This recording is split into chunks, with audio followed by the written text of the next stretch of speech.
ലൈംഗിക ബന്ധം മാത്രമല്ല, ലോകത്തെ ഏത് ബന്ധവും അപ്പുറത്തിരിക്കുന്ന ആളിനെ ചോദിച്ചറിയേണ്ടതുണ്ട്. നമ്മളൊരു ചായ കൊടുക്കാൻ പോകുമ്പോൾ ഇപ്പം നമ്മൾ ആളുകളെല്ലാം ചായ ഇടുന്നതിന് മുമ്പ് ചോദിക്കത്തില്ലേ, നിങ്ങൾ പഞ്ചസാര കഴിക്കുമോ എന്ന് ചോദിക്കത്തില്ലേ? പണ്ട് ചോദിക്കുമായിരുന്നോ? അത്രയായി പറയുന്നു, ഇത്രയായി പറയുന്നു. ചായ ഇടുന്നതിന് മുമ്പ് ചായ വേണോ എന്ന് ചോദിക്കണം. മറ്റേ ചായ ഇട്ടിങ്ങ് കൊണ്ടുവരികയാണ്.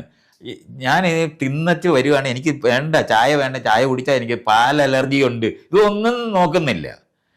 വളരെ ഒഫൻസീവായിട്ടാണ് ആൾക്കാർ അനുഭവിക്കുന്നത്. കാരണം ചായ ഇത്ര പാടുപെട്ട്, അവിടെ അപ്പുറത്ത് പാലില്ല, അയലത്തെ വീട്ടിൽ നിന്ന് മേടിച്ച പാലും കൂടെ ചേർത്ത് ചായ ഇട്ട് കൊണ്ടുവരുമ്പോൾ ഇവർക്ക് വേണ്ടാന്ന് പറഞ്ഞാൽ എത്ര ഒഫൻസാണ് അനുഭവിക്കുന്നത്. ഒരു പ്രയോജനമില്ലാത്ത ഇത്തരത്തിലുള്ള പ്രവൃത്തികളുണ്ട്. പണ്ട് കാലത്ത് ഈ ദരിദ്രവാസികളായ ആൾക്കാരായിരുന്നു എല്ലാം. അപ്പൊ എന്തെങ്കിലും കൊടുത്ത് അവരെ കീഴ്പ്പെടുത്തുക എന്ന് പറയുന്നതായിരുന്നു അതിന്റെ യുക്തി.